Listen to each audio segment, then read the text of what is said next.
Hey, it's Chuck. We got a black stripe alive! I just got bit about his business since he got here. We got him on an stop. Newest member of O Block, Nate Roberts! I appreciate you guys inviting me into the Brotherhood. Shout out to the tight end room. Shout out to Coach Bailey, Hinton, and Coach Wendy. Go Bucks! Hey, this man Child's been a president since he's got here. Look forward to his protection on the field this season. Newest silver bullet, Riley Pettigrew. Hey, appreciate y'all. Shout out Coach Laurinaitis, defense. Hey, go Bucks. Let's get it. I'm a believer that this team's going to win the national championships. The rivalries, it's up there on top of the list, man. And if we allow them to devalue it, we lose a lot of what makes college football special. Don't let them do it. Don't let them devalue what it means to you.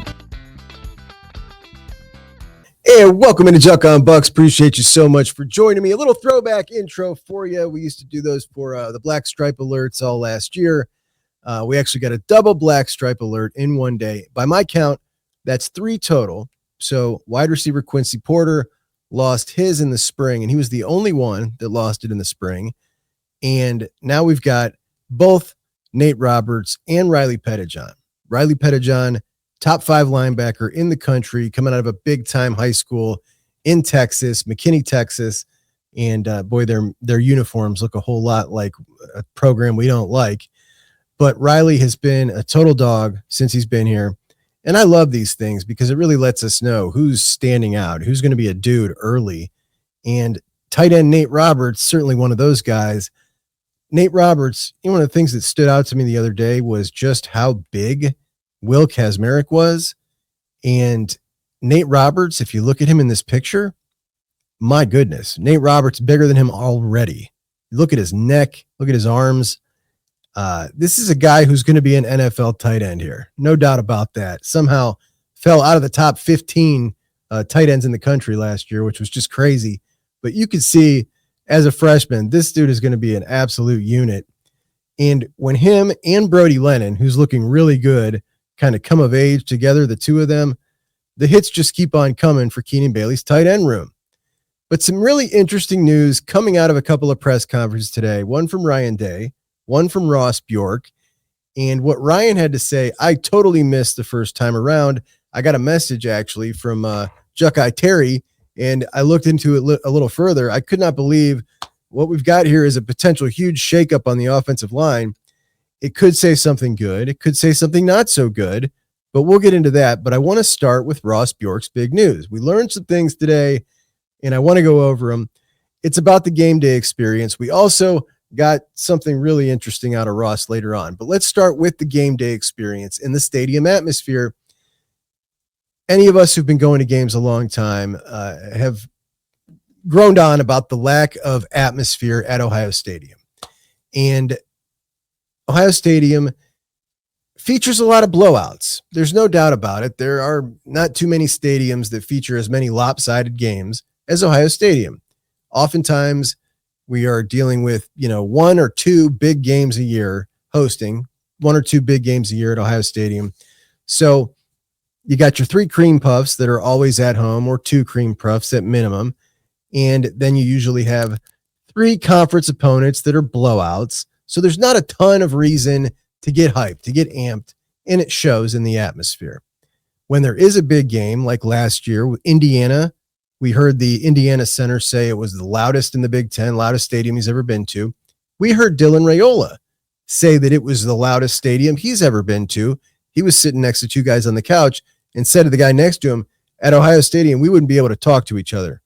And that is really interesting because that Nebraska game didn't strike me as a really loud game. It was one of those kind of snooze fest for the team, and those usually have the crowd feeling sleepy too. Till the end of the game, of course, Will drives the length of the field and scores the game-winning touchdown to beat Nebraska. Shouldn't have been that close, but it was. At any rate, you want some juice in the shoe, and this has been clearly one of Ross Bjork's initiatives. So his first year at Ohio State was last year, and he was looking for opportunities to improve the game day experience. And he got what sounds like a husband and wife team to come in, and they own a company that has apparently a great reputation of improving game day experiences at stadiums and basketball arenas, etc. And they came in and they all had a big, master plan powwow with a bunch of different ideas. Now, I'm a traditionalist. They've come up with a lot of things. And in a nutshell, I like it. I think it's mostly good stuff because they're trying. They're trying to improve the atmosphere. And even if I personally don't like some of the things, I like it as it's not for me. It's to improve the atmosphere. I'm an old fuddy-duddy. I like hang on Sloopy between the third and the fourth quarter because I'm an old fuddy-duddy. And, that's going to change. And that's okay. They're going to play it at random times. And that's all right. We're still going to play it. I think there's one thing that annoys me more than anything is that they've chosen a new anthem. And I don't know that anybody knows what this anthem is. So they've chosen a new anthem for Ohio Stadium during game day. And it's going to be a song called Ohio, which is the appropriate name. And it's by a band named Camp with 2 A's, CAAMP. And they're going to be playing this song. I don't know if this is going to be between the third and the fourth quarter or if this is going to be sporadically throughout the game as well. But I would play you the song, but it would get me a copyright ding. I listened to it myself for the first time, kind of a folksy song with a quicker beat, acoustic guitar kind of strummed to it. And it sounded upbeat. It sounded like we could get behind it. But the refrain says, Ohio, Ohio. If I didn't know the guy was saying Ohio because of the title of the song, I would not know that he was saying Ohio. So I don't know, man. You guys tell me what you think. Look it up. The band Camp, and it's called Ohio. It includes lyrics like smoking cigs behind the school with my buddies, my first kiss, football in tall trees. There is a reference to football, but rolling dice as you do. If you're from Ohio, you roll dice. Apparently, I didn't know that. I've never really rolled dice, but that is the new anthem. Make sure to check it out. I think it's better than Mr. Brightside. I don't know how much better. At least it says Ohio and has something to do with our state. Anyway, Ross Bjork came in last year, decided he was going to take action immediately. And I appreciate that. The 1922 Club is a club that they're building inside the stadium that doesn't take away any seating. And it just stands to add additional revenue for people who want to get in a climate controlled environment. All you can eat, all you can drink for their one fee. So perfect. Raise money. Don't obstruct anything from anybody else. That's the perfect thing you can do. Then we've got the boxes in the south end zone, which take away some seating. That's not great. Ultimately, though, I think it'll look pretty cool. And I don't think it's really going to take away much. What kind of irked a lot of people was that it's going to move the band from the south end zone with the students back to the north end zone where they were 20 years ago. Well, they've repackaged that messaging about moving that band, and we'll get to there in a minute. But Ross Bjork went out to Autzen Stadium. He made a big deal out of taking some notes out there. And one of the things that they're doing is they want a grand kind of entrance or a grand beginning to the game. And one of the things that they're going to do is kind of a play on what I take to be the Minnesota Vikings. When they start the game at Minnesota, they have a celebrity or a big name person blow into the big Viking horn. Like that's the official start. And at Ohio Stadium, they've decided to make the victory bell the way that they're going to start the game with a big name. So Archie will do it for Texas.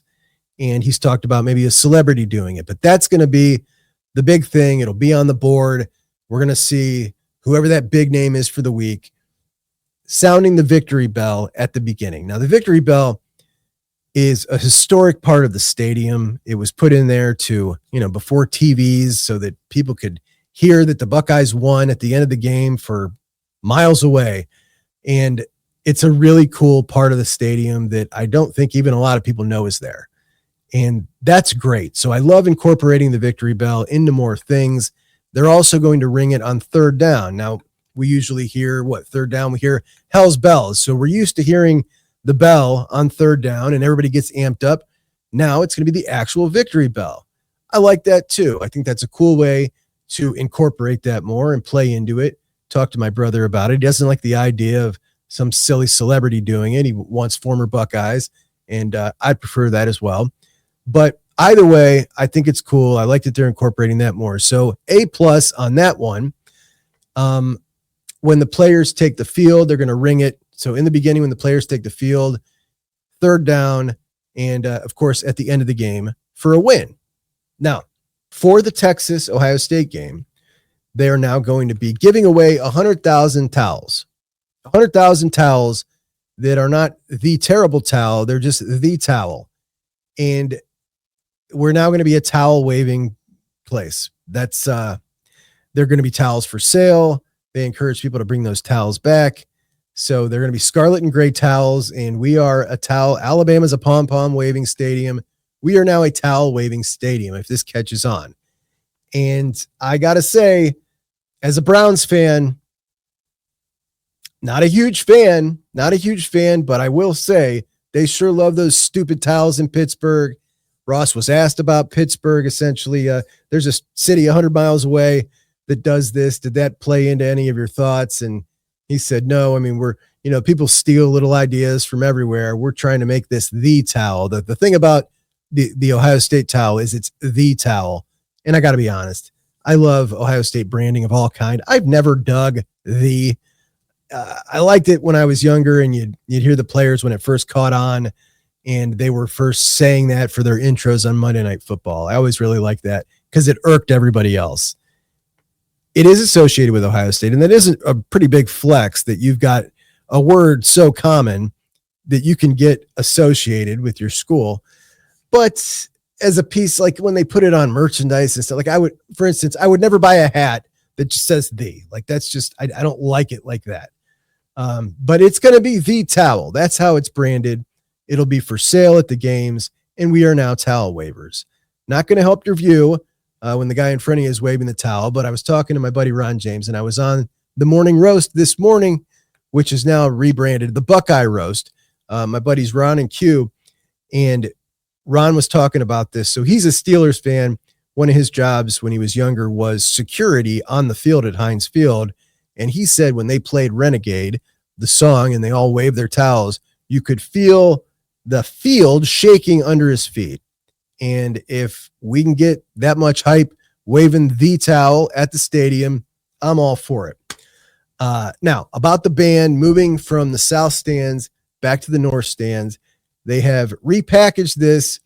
The messaging is that the stands in the south are aluminum. They're moving them back to the concrete stands, which will reverberate the noise and make it louder. It's also enclosed, so theoretically it should be louder, but they're going to ensure that it is by microphones and speakers.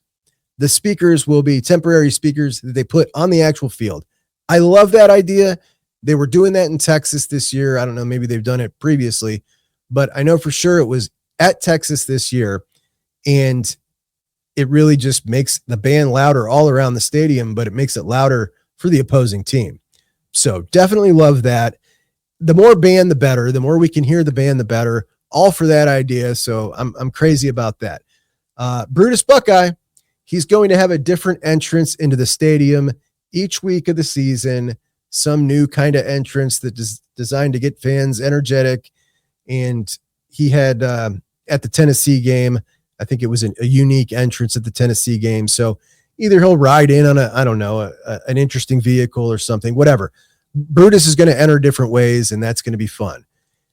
There will be fewer on-field presentations during timeouts, which means less advertising nonsense, more game-focused, and we can all certainly appreciate that. They announced that fans can now earn Buckeye leaves, and when I first heard that, I thought they were giving away Buckeye leaves, the stickers. They're not doing that. These are going to be virtual Buckeye leaves. Anytime the fans create a delay of game or cause the team to burn a timeout, then they're going to get a virtual Buckeye leaf on the screen, and there will be a place where the amount of Buckeye leaves Ohio Stadium earns throughout the year will be tallied. Cool idea. Don't know if it needed to be in the release because it got your boy excited for a Buckeye leaf. As you can tell, I collect a lot of them. I got a lot of them. I got them in different sizes. You can see up the Ohio flag behind me has big ones. I've obviously put them all over my helmets, but I love the Buckeye leaf logo. I think it's awesome. And I would like to talk to Ryan Day about why the criteria has changed over the last few years for Buckeye leaves.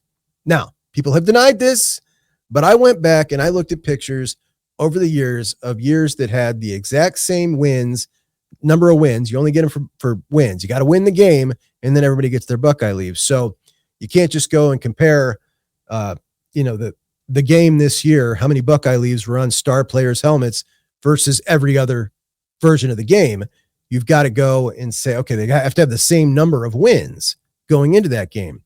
So I went and did that. It's indisputable that the criteria has changed because every kind of caliber of player has less Buckeye leaves than players in previous years, same kind of caliber of player. So just matching up the quarterback to the quarterback or the center to the center, the star receiver to the star receiver, different amounts. And it is clearly harder now to earn Buckeye leaves. And I don't like it because I like at the end of the year for the helmet to be full as you enter the postseason for most of your top players. And it doesn't seem like that was the case. We had a lot of guys that weren't filling that up until a couple of postseason wins. And I don't like that. Now, one of the things that makes Ohio State's uniform the best in the world is the fact that the helmet, which is otherwise just classic and kind of bland, changes throughout the year. That's the thing. That's the deal. The helmet looks way different when it's just half full versus when it's whole full. I mean, it's awesome. I love it, but they need to be able to fill it up. And there has been a change. I want to know what it is. Anyway, what's next? Oh, we've got 3 color combination themes planned for this season at the shoe. We've got a scarlet the shoe. That will be for the Texas game. That means they're going to be wearing all scarlet uniforms. That's been confirmed. So scarlet uniforms, scarlet the shoe for the Texas game. The last time, of course, they wore the scarlet uniforms, they played the feminine orange of Tennessee. Now they'll play the burnt orange of Texas. Obviously, it went good last time. So let's do it again. I love that. The September 13th game, that's a primetime matchup against Ohio. That will be the helmet stripe, the stadium game. And I'm not sure exactly what that means, but everybody's basically going to be in the same color. Maybe it's gray, and then they're going to have one section in red and black and white and try to make the helmet stripe, or maybe it's just a scarlet stripe. Maybe, I don't know. But it's just going to be one stripe, I heard. So that'll be interesting. And then maybe they'll wear the all gray uniforms that day. And then the matchup against Penn State, November 1st, which could be a top 5 showdown. This is going to be the blackout. Now, I have heard there will be no black uniforms. However, Ohio State released this video.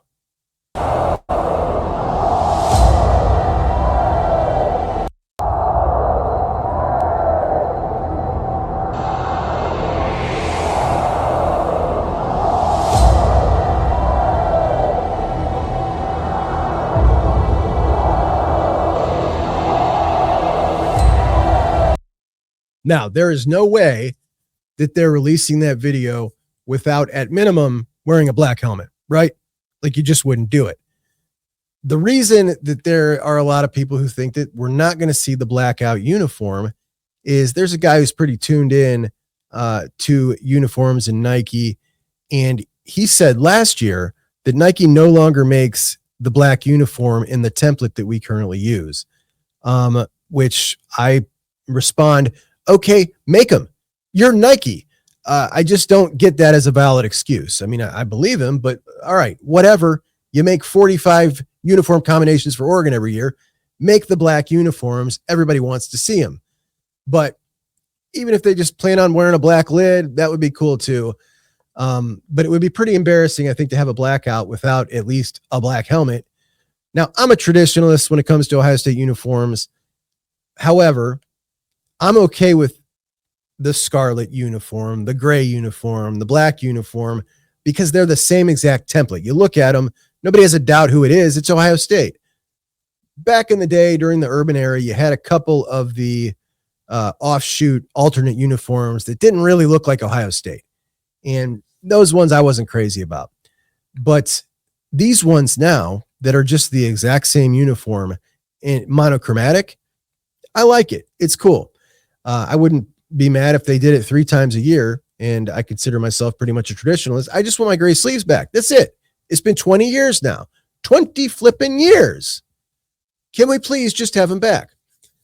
Block O North. Block O North is a smaller part of the student section, and Block O South, as the South stands, they're going to be combining those. So Block O North is going to be condensed in with the student section in the South, making that bigger and theoretically louder. So that's cool. Content displayed on the video board is going to be reformatted to what Buckeye fans want. Real-time stats, scores, and replays with a presentation style that feels distinctly Ohio State. Not sure what that's going to look like, but it sounds great. This will also place a greater emphasis, or they will also place a greater emphasis on playing music that feeds off energy in the stadium. I'm all for that. More music that feeds off energy in the stadium. Get them going, get the youngsters going. That's all good stuff. Now, Bjork asked the assembled press about this song. It was pretty hilarious. He said, you guys know the band camp, and he's looking around and nobody knew the band camp. And that's when he announced the song Ohio that's going to be the anthem song. So that was pretty funny. Then we got to some serious questions. So Steve Hellwagon of Bucknuts said the biggest complaint we get on boards and we see on Twitter is I go to the concession stand and a quarter of the game I miss in the line, or the bathroom, same deal. And these are obviously the serious issues with the stadium, but these are things, what do you do? There's not probably enough space to make more bathrooms.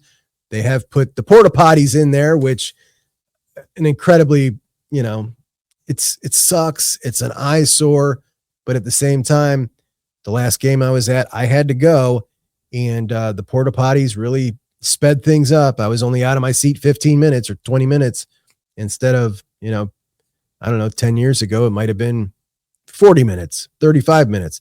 So as much as I hate that, I don't know what the answer to that is. And neither does Ross. Apparently, when he talked about the concessions, he said that, well, tech has helped. You can now tap your card. That's sped up those lines. But as far as the bathrooms, it's part of a master plan they're going to be working on to see what they can do incrementally. I just don't know what you can do. I don't know what you can do. That you can't build new space. And back in the day when they built the stadium, there weren't as many people using the facilities. There were as many people, but they weren't using the facilities. Why? They didn't drink. They didn't drink like fish back then. They dressed up to go to the game. It was a proper affair. Now we've got people that need to use the bathroom more for obvious reasons. I don't know what you do. Then we had our hero. Who is our hero?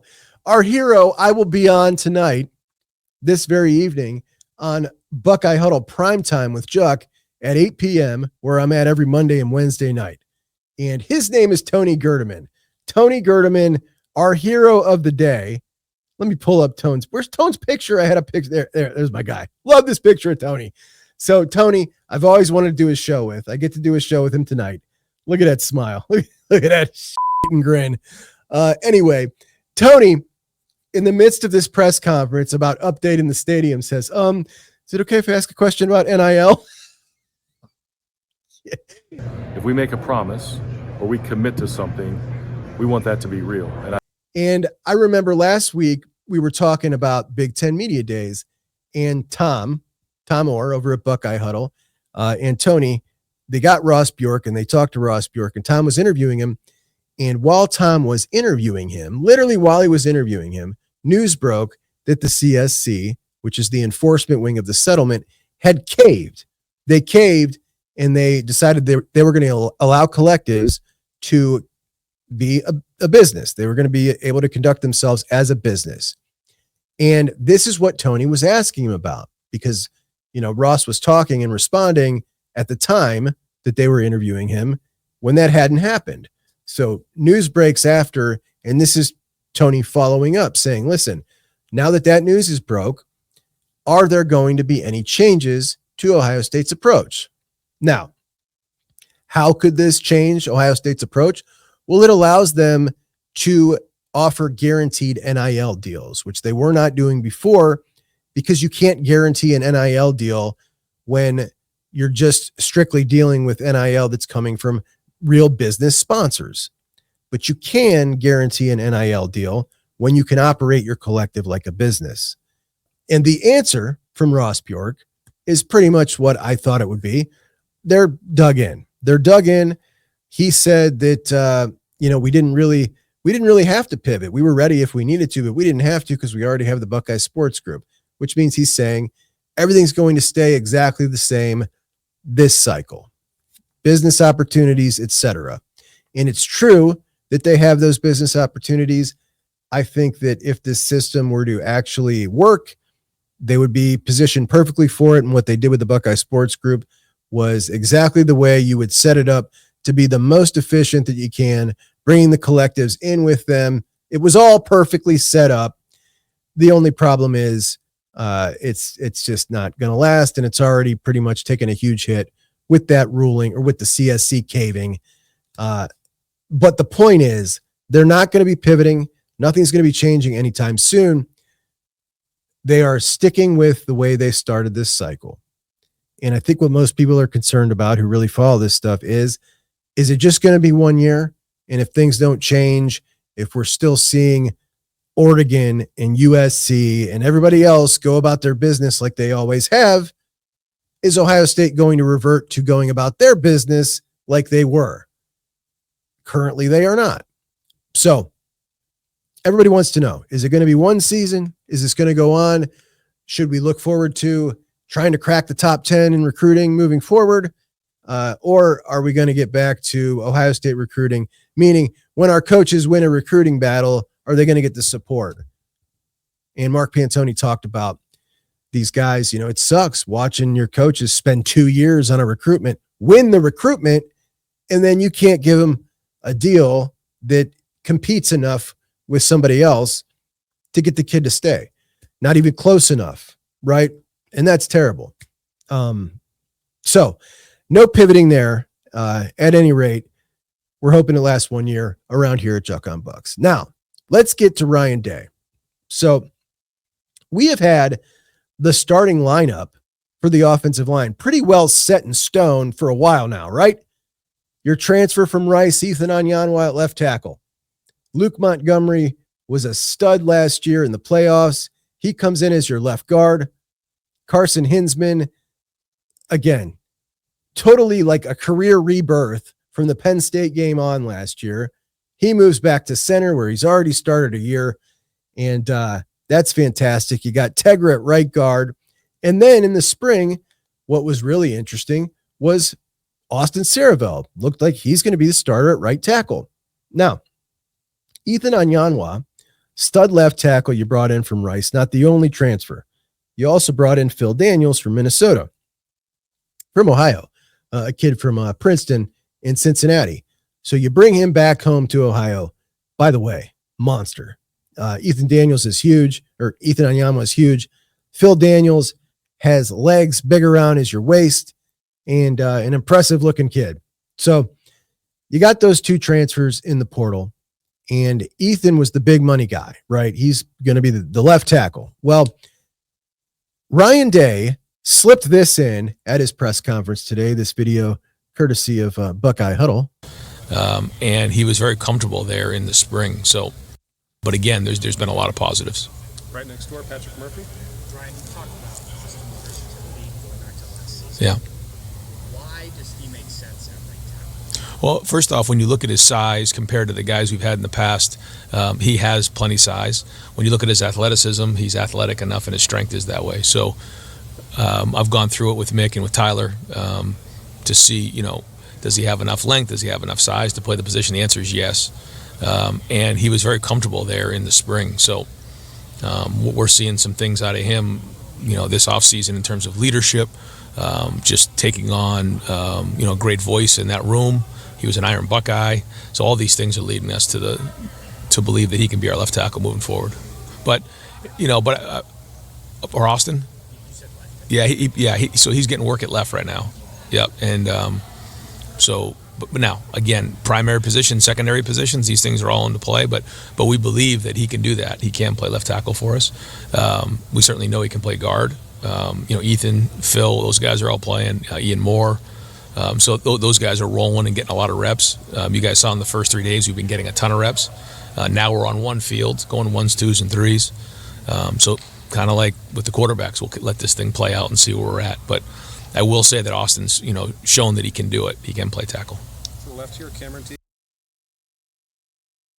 Okay, so was it a slip, or is he really talking about Austin Saravevelt, maybe the starting left tackle on this team? Meaning he's the number one tackle. He's the dude.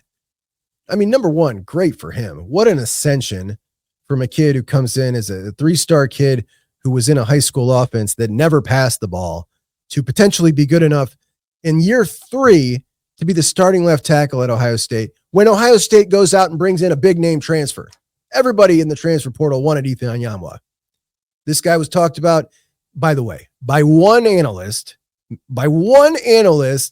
as a potential second-round pick, which now it's just repeated that scouts thought he was going to be a second. One analyst said that, by the way, just one. Anyway, by at least one as a second-round pick. And Ethan Yanwa comes in. Is he going to get beat out for left tackle by Austin Saravevelt? Or was Ryan Day just saying, we're working him at left tackle to cross-train him so he can play left and right because he can already play guard and tackle? Does this say that he's outplaying Ethan Yanwa and Ethan is going to move to right tackle? Or, as he said, Ethan's been playing guard as well. Is he going to move into guard? What's happening here? I don't know. But it's shaken everything we thought we knew from the foundation. Or it could have just been a slip of the tongue and he didn't really mean anything by it. I don't know. But if it is Austin Saravevelt at left tackle, this dude went from this kid just a couple of years ago to the starting left tackle at Ohio State, looking like this, a 2-time Iron Buckeye. I believe he deserves a captaincy this year. I mean, just an amazing story. Also, man, I did not expect these any potential issues out of Ethan Yanwa. And it's going to be something that obviously we're not going to find out about till they roll out on the field. I don't think we're going to know for sure. We're going to get to hear from Ryan Day all of one more time before the season starts. We're going to get to hear from him one more time. And then we are in the air. Matter of fact, when are we going to get to hear from Tyler Bowen? And when are we going to get to hear from Ryan Day? So we're going to hear from Tyler Bowen next Tuesday. And I'm sure we are going to, he's going to get peppered with questions about this. And then we're going to hear from Ryan Day Monday, August 18th. And that'll be the last time. So never mind. That's plenty of time for this thing to play out and get some clarification from Coach Day and Coach Bowen as to what's going on here, man. Who's the left tackle? Because I got to say, if you go out and you spend a lot of money on Ethan Yanwa to come in and be your left tackle and he can't win the job, that's really disappointing. That is really disappointing, particularly for a guy that was going to be a second-round pick, right? But I do feel great for Austin Saravevelt at the same time. And if he can beat out on Yanwa, I mean, it obviously says something great about him. But interesting, man, really interesting, because that is something that never crossed my mind. I'm sure it never crossed your mind that this guy wasn't going to win that job. He's been that starting dude, just as far as we knew, this entire offseason from spring on. So anyway, that's what I got today, guys. Tonight, Wednesday night, don't forget, Wednesday at 8 p.m., just like Monday at 8 p.m. every week, Buckeye Huddle Live with the Juckster. And tonight, our guy Tony Gerdeman will be on. Tony and I got a lot of stuff to hit on, including the press conference, some recruiting things, and Big Ten contenders. We want to talk about that as well. So join us tonight at 8 p.m., and I will talk to you then. Juck 'em Bucks out.